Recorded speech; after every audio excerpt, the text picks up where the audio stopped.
Record to the file. Cool. So hello everyone and welcome to the Frontend lecture series. And today we are going to cover TypeScript. And so why do we since we cover, I imagine you have learned a lot about React and also JavaScript. So why do we change gear and to learn about TypeScript? Essentially, TypeScript is a language that's very similar to JavaScript. Actually, it's like you can understand TypeScript as a superset of JavaScript. Essentially, TypeScript is JavaScript that's essentially typed. It's a static type programming language. Contrast to JavaScript is a dynamic type programming language. With the help of the TypeScript compiler, you can convert TypeScript code to JavaScript code, and then the browser can understand the JavaScript this way. And this is how the TypeScript workflows goes. Essentially, why do we use TypeScript? The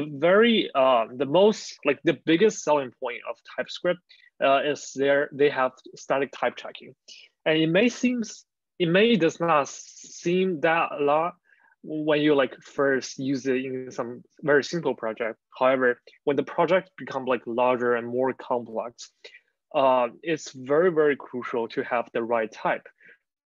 For example, if you are building a super complicated chart component in React, and then the chart component takes in 10 different kinds of parameters.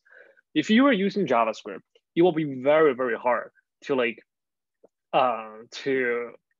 say you're working in a team and you build this component and others want to use it. It will be very hard for others to understand each parameter and then passing the right parameter. And with the help of TypeScript, when other people are using your component, they will get it of what kind of parameters the component is expecting. And if they're parameter, they will get a warning. And that's very useful in terms of programming, maintainability. And that's kind of the main motivation behind TypeScript. Okay, it says my internet connection is not stable. I hope everyone get what I just spoke. Okay, and yeah, now let's just dive into TypeScript. And actually, before we dive into TypeScript, there's also a very, very similar typed JavaScript language that's developed by Facebook. It's called Flow, and it's used by Facebook's internal system. So yeah, and Flow, I believe it comes before TypeScript. So that kind of explains why it's not named as TypeScript. But yeah, so that's just another flavor of TypeScript. And cool, now let's get into it. And syntax. So what's the difference between a JavaScript and TypeScript? The biggest difference is definitely everything's typed. So essentially if you look at this function, this is just a normal JavaScript function. It takes in a parameter person and returns hello and whatever the person name is. And you can see this function, if people just trying to use this function, they won't really know what kind of parameters the function is expecting. They may pass in some wrong parameters. So for example, a person object, then it will print out some very, very weird stuff. And with the help of TypeScript, we can kind of avoid it. And how do we do this? We do this by specify the type of the parameter this way. So essentially everything's the same except parameter here. If you want the person to be a string, you just do call and then string. And then essentially this function will only takes in a string. Let's see. So yeah, for this coding demo, we will use REPL because it's just pretty easy to use. And I have included a link of this repo to the Notion page and also on the Slack. Yeah, and feel free to create a new one, yeah, and use it. But yeah, right now let's see. So now we have this function as run it. And we'll see nothing prints out because we haven't called this function. So let's do greeter let's say Alex, which is my name. Let's run again.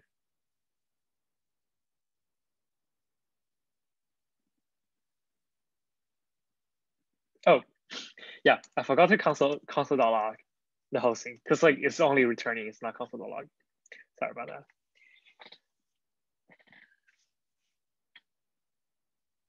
Yeah, cool. And as you can see, it prints out like hello Alex, which is like kind of what we expected.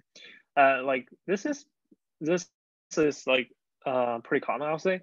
But if you are trying to like input, for example, 1, 2, 3, as you can see, during compile time, the editor can actually cut the error before you run it. And this will actually like, this is like one very cool feature of TypeScript. Since like it enables the editor to do static type checking, which means that you don't really need to like run it and then discover the bug. You can just like discover the bug as you write it. However, say we like didn't discover this, and if you run it, and then the TypeScript compiler will also call the bug, which is saying that argument of type 1, 2, 3 is not assignable to parameter of type string. It will also give you kind of like a hint that it should be a string. So yeah, let's change it to a string, and run. Yeah, and now it's working. So this is kind of like the essence of TypeScript. There are like various different kinds of types for TypeScript. So let's see like each of them here. Yeah.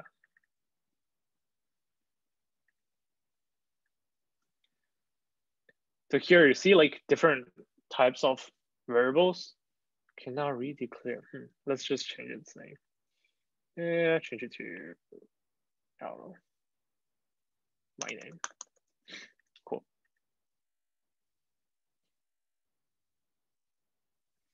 Yeah, as you can see, like there are like 4 kinds of variables here.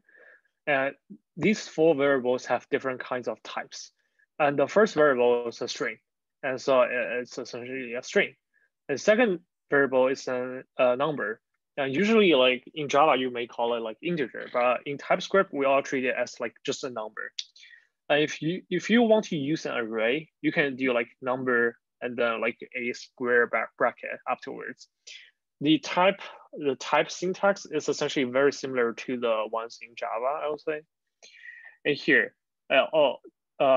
something pretty special about TypeScript is that you can also like specify the specific types within an array. So essentially, if you want to have an array that with the first element being a string and the second element being a number, you can do that as well. If we try to change Kevin to like say 2 numbers, it will still catch the error. So yeah, and that's essentially like different kinds of types of TypeScript. And there's also one that's like very handy, which is, so let's say, let's just call it object, object's a reserved name, cool object. So what if we want this cool object to have like any sorts of like types? Then you can do any. Essentially, like any is kind of like a catch-all way to like capture all types of variables. And so essentially like, oops. And so with any, you can change it to say number as well. You can also change it to like something else. And you won't like have any errors. And this is essentially any. Any is kind of like the old, or any is kind of like what you would expect from JavaScript. So essentially like, it's kind of like a dynamic type. So yeah. And TypeScript is pretty flexible about this as well. So yeah, don't feel guilty to like use any. It's like, it's okay to use any. Okay, till this point, are there any questions?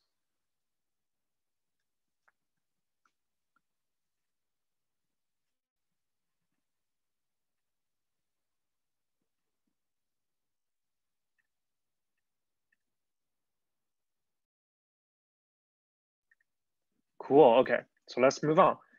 Let's look at an example alpha TypeScript function. Wait, probably copy the wrong thing. Do that again. Cool. Let's see. There's like a lot of going on here. It may seem a lot, but it should be pretty straightforward. So essentially, like here, if you are using JavaScript, it would just be like my add, and then like x, y, and return x plus y. Oops. And this is essentially like the JavaScript version of the function. And above is kind of like the TypeScript version of the function.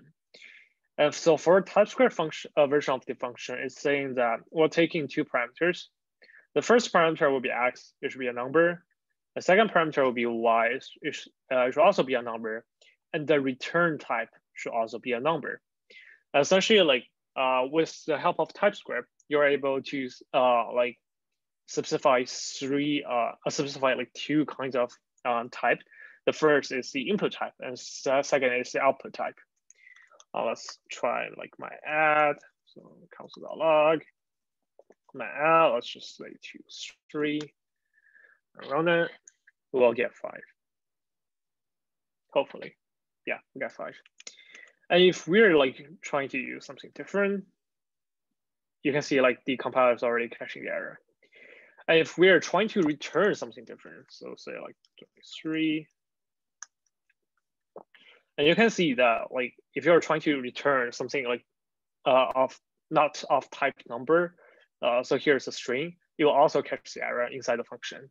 So yeah, as you can imagine, like this can be very handy if like there are like tons of return types like in one function or like in one component. Cool. So that's function. And there's also like quite a lot of details about function. Let's see.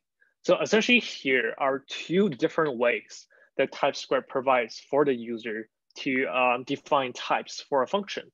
And here, the first way is the way that we just shown. Essentially, like you define the type for the parameters and then define type for the return variables.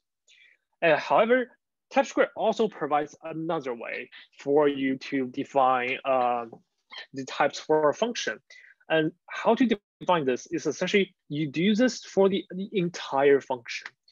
And so here, it's saying that we will create a myadd2.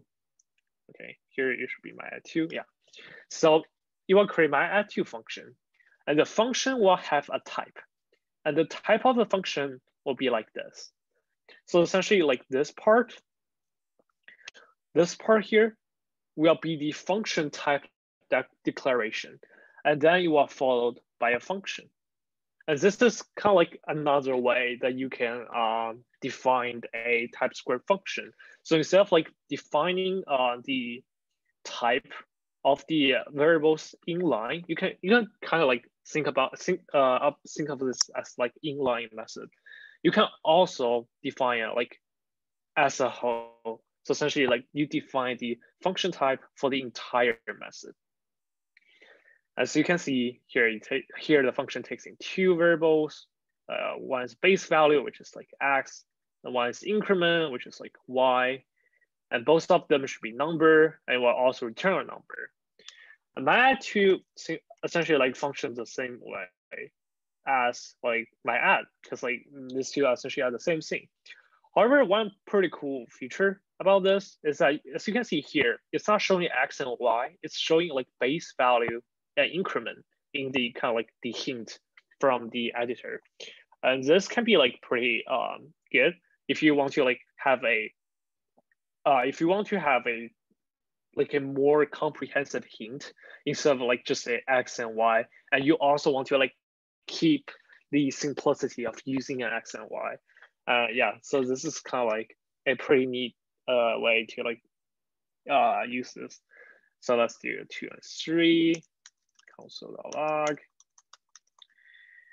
As you can see, like the compiler didn't catch any error. If we'll run it, we'll definitely get 5. Also, like yeah, as you can see, we got 5. And if we return like 1, 2, 3, here you can see like the error will be showing up. You're saying that string is not assignable to type number. You need to like change it back to x plus y. Yeah. So these are the 2 kind of ways to define a typed function. You can use like both, to be honest. Like there are no like recommended way to use. And also let's try to see like another something cool. Okay, so here we have 2 TypeScript function. The first idea that I'm going to introduce here is the optional parameters. So essentially, like you may be very familiar with optional parameters from Python, where you can do like, oh wait, I actually don't know how to do optional parameters in Python. But yeah, never mind. Sorry about that. But yeah, how to do this in TypeScript is essentially like you add a question mark before the colon. Essentially, like right now, if you don't add the question mark before the colon, so let's try to do this. And if we do build name Alex, if we just input like one variable, Alex, it was expected 2 arguments but got 1. And we have to input the second element, which is like a surname. And then the compiler will like stop giving error. However, if we have a question mark for the second parameter, then as you can see here, we can only input like 1 parameter and it will like run just fine. Let me console.log that. REPL is pretty slow. It takes like quite a while to run a single function. Yeah, so you can see like it will also function. And this is kind of like the idea behind optional parameter. It gives you like more flexibility when you're trying to like write a TypeScript function. And also another idea that I want to introduce is the idea of default parameter. You may be familiar about like default parameter from Python, where like in Python, if you want to define a function, say define adder, and you can do something along the lines of this. And then y will have the default value of 2. In TypeScript, it's something that's like very similar. So essentially like, so for the last name, let's actually change it to, so for the last name, if you want to have the default parameter as who, then you will just like do that. You can just like do that. So let's try this out. So build name, Alex. And console.log, oops. As you can see, like if you don't input any last name parameter, you'll output Alex Wu. And the Wu here is like the default parameter. Yeah. However, you can also like input a parameter for the last name. So let's just change it to Huang. Let's try. Maybe we get Alex Huang. Essentially, like default parameter is just a way. It's kind of like another layer added on top of the optional parameter as a way to like give the variable a default value if the variable is like not provided. Cool. So yeah, before we talk about interface, any questions? Oh, I see something in the chat. Okay. Yeah, the chat's just Arushi talking to me. Cool. Wait, is Arushi still here? No, she's not. Okay. But any questions so far?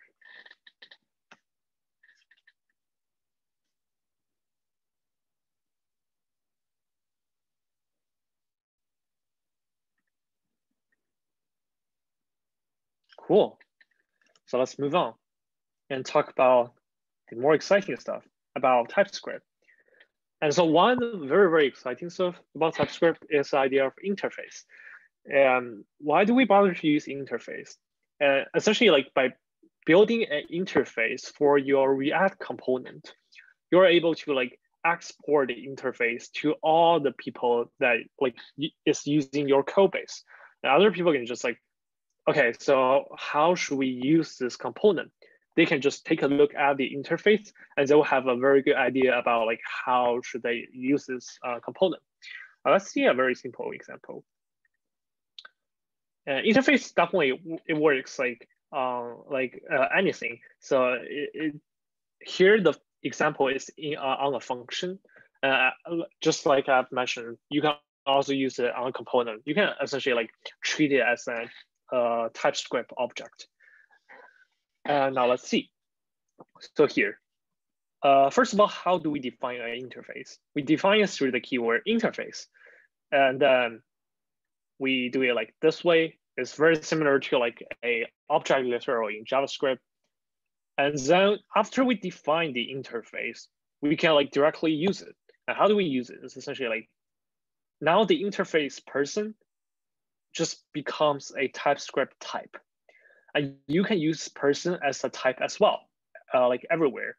So say if you want to like have a greeter function that takes in a person, kind of like person object, person. And then the person object will have this person interface.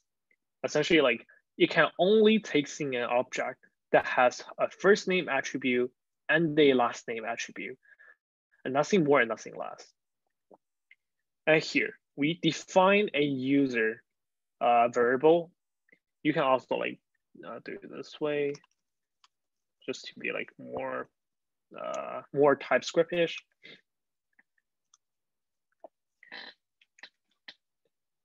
And here we will define kind of like a user object, and the user object has a first name Jane, last name let's just not call it user. No, Smith. And then we probably just try to we can console.log it. Is enough. Now let's see what do we get.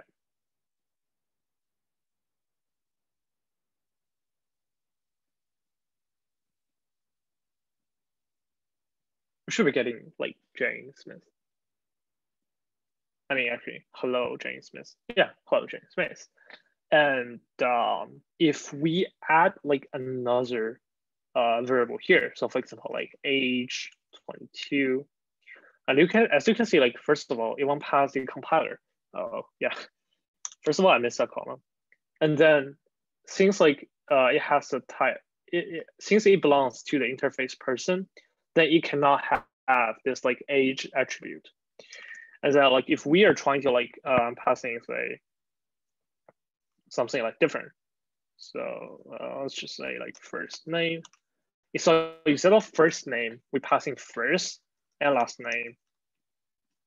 And it won't work because like the TypeScript will like detect that is not actually a kind of like interface person. It belongs to like a different sorts of interface because like instead of first name, it's using first. The compiler will catch the error during compiler time, compiling time. So yeah.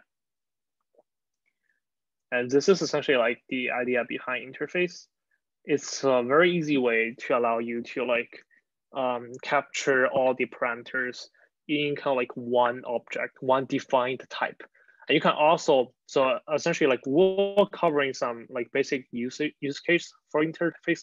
Essentially you can export the interface and then you can allow others to use it. And this will become like very useful. Any questions for interface?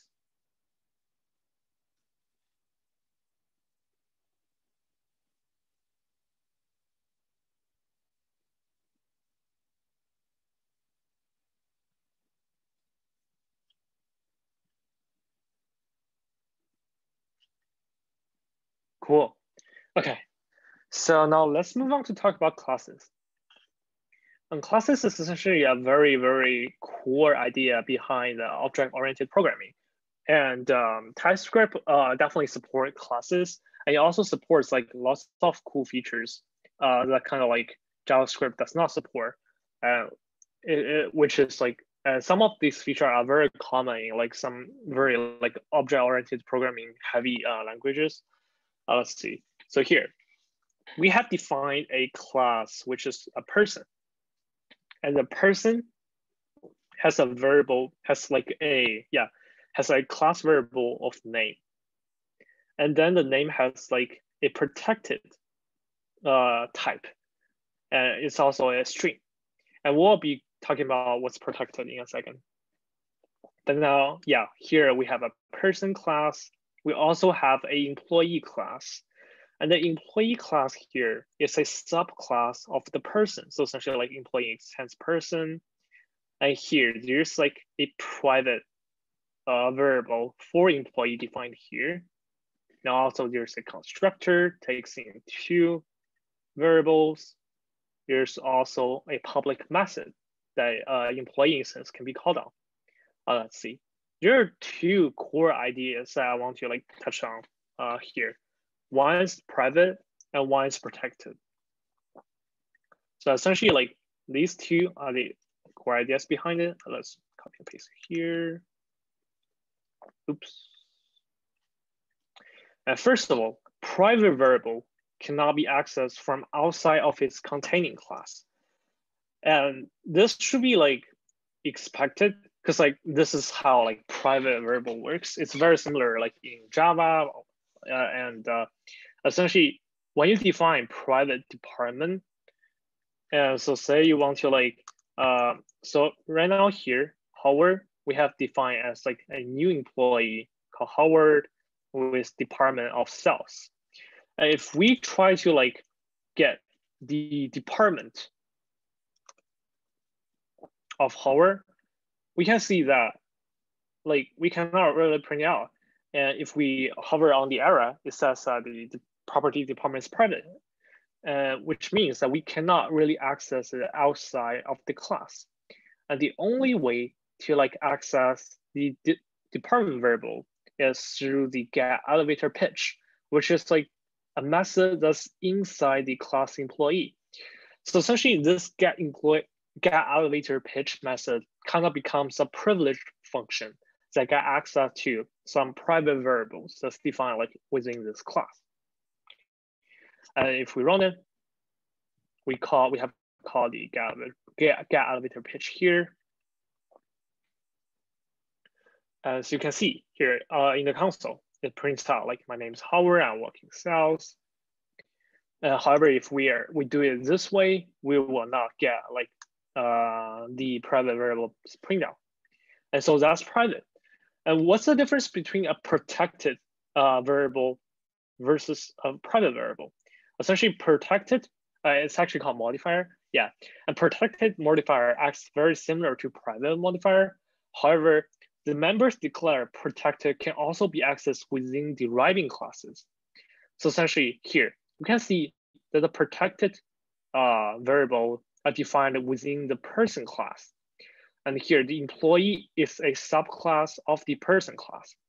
And if here, the name variable is like private, then in the ElevatorPitch, we cannot really get access to this like private variable inside the person class, since getElevatorPitch is not a privileged function within the person class.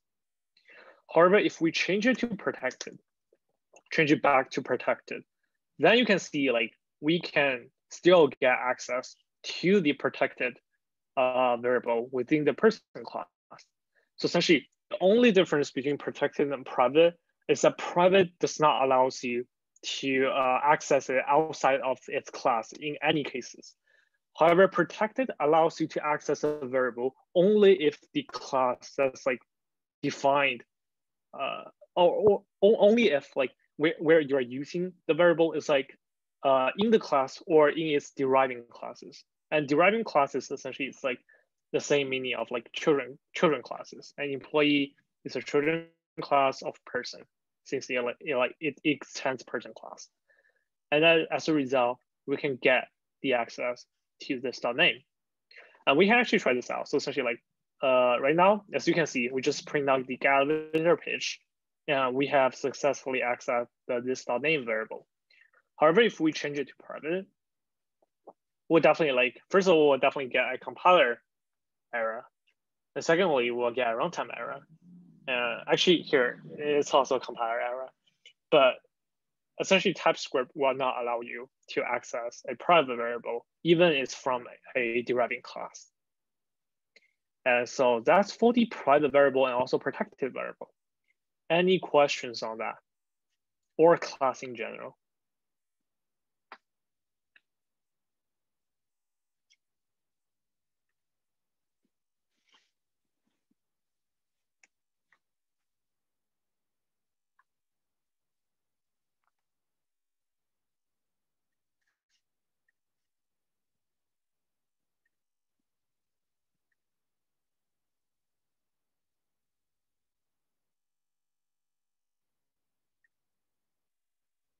Cool.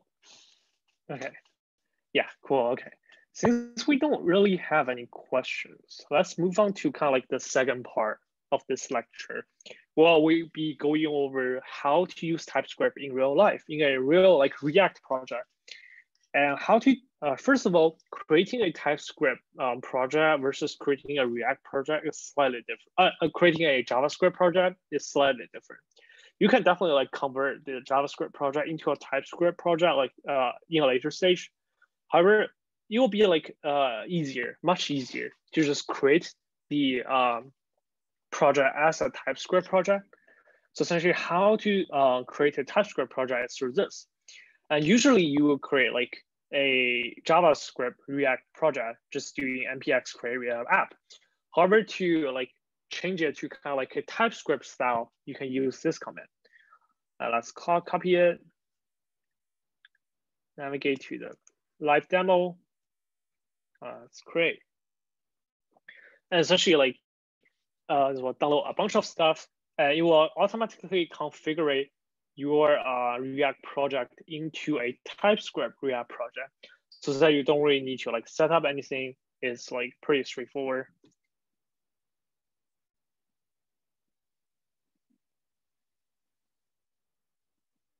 Yeah, we won't wait it. And yeah, because I think it takes a while to do this. Yeah, so I have created the TypeScript project beforehand. Let's look at this. And now first of all, let's create actually right now, we can try to create a to-do app, and a very kind of dummy style to-do app. And so first of all, to build a to-do app, if we want to approach this project in a TypeScript way, we can first of all build an interface of a to-do. And so what kind of interface that we can build for to-do? So a very, very easy interface can be first of all, a very, very easy interface of a to-do can be, it has a title attribute for the title of the to-do, and it also has a content attribute for kind of the description of the to-do. And that's what we have done. So first of all, we create a types.tsx file in the root folder of this TypeScript demo. I mean in the source folder of the TypeScript demo.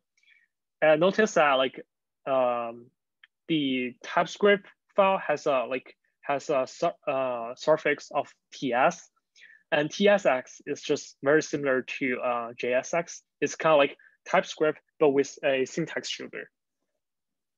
And here we have defined a TypeScript interface called to-do.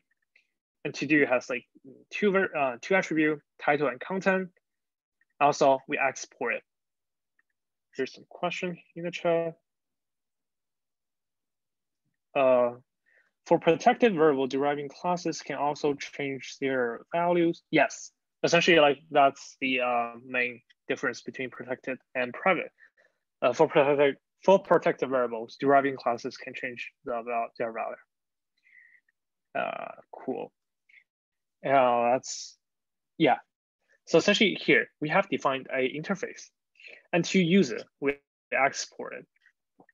Just how you will export it in other React React function. And then let's create a class component. And first of all, let's create the app.tsx, kind of like the main entry point of this to-do app. And so here, as you can see, we have kind of like a handle submit function. And this function they are all like TypeScript style. And so essentially, why do we have a handle submit function? Because like we have the to-do form, and then the to-do form. Let's take a look at the to-do form. The to-do form here has like three kind of like key elements. The first element is input, and this input allows the user to like input the title of the to-do. A second element here allows the user to input the content of the to-do. And this is like very basic React, so I'm just like going through this pretty quickly. The idea behind this lecture is just to get you familiar with TypeScript. And here we have a button to like handle the submit of like the two above inputs. And after the user click submit, it will get routed to the handle submit function. And the handle submit function will essentially like set the state. And here, what's interesting about this is that the React component looks the declaration of the React component looks a little bit different from what we expect in JavaScript. Here, it has like this, and essentially like this is a way for React to take in TypeScript type for a component. And for a component, it takes in two kind of like parameters. The first parameter is the input parameters, the type of the input parameters. And for this specific to-do form component, we take in a function. As you can see, like, so essentially the handle submit function is here. I will pass it down to the to-do form through like through props. This is just like basic React. And then we get it here. And how to make sure that we are like passing the right function down? We can do this by providing the React component a type. And here, as you can see, the to-do form props is a type, kind of like a interface. Type is kind of like the same thing as interface. And we define the type of the function that we'll receive here. So we should be receiving a handle submit function. And the handle submit function should take in, first of all, a to-do, and second of all, a callback, and it should return nothing. And this is essentially like exactly the same thing that we have defined here for the handle submit function. So the handle submit function takes in a to-do and takes in a callback function and returns essentially nothing. And this is the way that we make sure that we have passing the right kind of like parameters. And how do we make sure that the components are returning the right like outputs? And this is, oh, actually, sorry about that. How do we make sure that the components like have the correct state? And this is essentially like the to-do here, the second parameters of this like pointy bracket will be the type for the state for this React component. As you can see here, the state for this particular component, the to-do form, will just simply store two variables. The first is the title of the title of the to-do that the user input, and second is the content, which is like the content of the to-do that the user just inputs. And then here we'll like update the to-do's title, we'll update the to-do's contents this way. Essentially, like by adding a to-do here, it makes sure that the state is what we want, not really like something else other than like title and content. Let's make sure that our state is like clean and does not include any other variables. And this is essentially like to-do form. And now let's look at the to-do. And so where does this to-do come from? Essentially, if we look at the app here, the app, first of all, it has a to-do form, kind of like this handles the input. And the app, for the app, it stores a list of to-dos here in the app components, in the main components. And how do we store a list of things in a kind of like a functional way? I just actually okay. So I just realized that we probably haven't covered hooks, right? Because here's something in the chat. Yes, no worries. Okay, so this may be a little bit confusing because I believe we haven't talked about hooks because we have some changes plans. Yeah, so essentially this is a way for you to define a React state. This is kind of like the TypeScript way of using a React hook. However, since we haven't really talked about hook, I think we'll probably just skip this part for now. I think it's probably fine. Essentially here, what we are trying to do is we are trying to define an array called to-dos. And this to-dos will essentially be it will be like a list of to-do. And how do you define this is by using the useState hook. And the useState hook, after you call it, it will first of all assign to-dos as kind of like the state, and set to-dos as kind of like the trigger that changes the to-dos. And this may be a little bit confusing. Sorry about that, because we thought we were going to cover hooks before TypeScript. So, but yeah, essentially, you just need to understand that to-dos here keep track of a list of to-dos that user have added. And now, after we have the list of to-dos, we map it. We map each to-do element, each to-do variable, each to-do object into the to-do component. And so here for the to-do component, we take to-do props, and the to-do props essentially it defines kind of what kind of parameters that we should pass into a to-do component. As you can see here, it should take in a to-do parameter instead of a string or a number. So essentially here, if you have passing say a number to a to-do component, it will returns an error. And now right now we are passing each individual to-do, so we will not receive any errors. And for that particular, after we get that particular input, we'll render it into a screen by using this props to do the title, also this props to do the content. Actually, let's try this out. So let's do this. Okay. Let's start the app.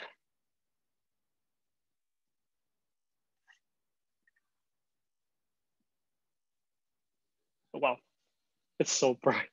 Oh gosh. Yeah, so essentially this is our to-do app. As you can see, this page is kind of the main page, and it corresponds to this app.tsx. We have first of all, we have the to-do form here, which is these two inputs. We have a submit button, which is also part of the to-do form. Why do we have nothing down below? Because there's the user hasn't created any new to-do. So let's create some. So so what are some of my to-do? So finish 194 project 4. Actually, I already finished it, but just an example. The content. Finish training CV model. If we click submit, here we can see that it's it got displayed onto the website. And how does this happen? Essentially, after you click submit, you will call this handle submit function. And the handle submit function, it will essentially, first of all, it will console.log the to-do object. Let's see. You can see it here in the console. Here's some error because I haven't included a key prop. But here, we can see that the object is console.log here. First of all, it will console.log the to-do, and it was appended to the current to-do list. And this is kind of the ES6 way to append the thing. Essentially, you spread the list out, and then you add the new to do at the end of it. Let's see. So if we want to like add another to do, so let's say design search functionalities. I misspelled functionality, and like just like update Figma, I guess. If we click submit again, as you can see, it will be rendered here again, and it's being rendered like as kind of like a list-like structure because like we map it into each to do, and for each to do here, we render the title as an H3 element, and that's why it's like pretty large and bold. And here, for the content, we render it just like a normal description, a normal paragraph element. So yeah, that's why it's like it looks normal. And the cool thing about TypeScript is that if you, instead of like input to do, if you input like 1 to 3, as you can see like here, first of all, you will like definitely like, you will catch the error. However, it's not catching the error like in runtime. It's catching the error in compile time, which means that we can detect the error like much faster. And not to even mention like that, we can actually find the error in our like VS Code. If you're using like JavaScript, the code will actually break here, and it will say like I don't know, it will say like string object does not have dot title attribute, and this error message will probably like be more confusing than this error message, because like with the help of TypeScript, we can actually directly pin down where the error happens. And let's change it back to do. Let's refresh. As you can see, like we get it to work again.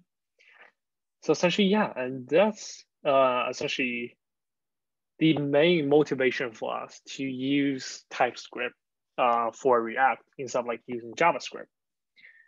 Let's see, what do we have? I think I have covered most of it.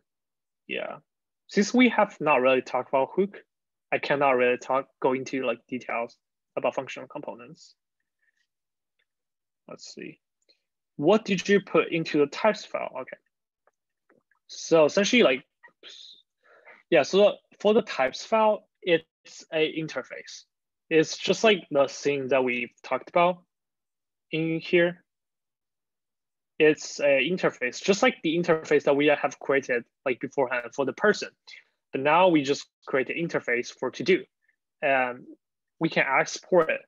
And after we export it, after we export it, we can use it by import it, like in other files. For example, here, if we want to like make sure that the props is a type to do, we can input the type like interface to do from the types file. And types file, since it locates outside the components, it locates like somewhere here. We need to go up one directory. Yeah. So essentially, like we put types or like interfaces into our types file.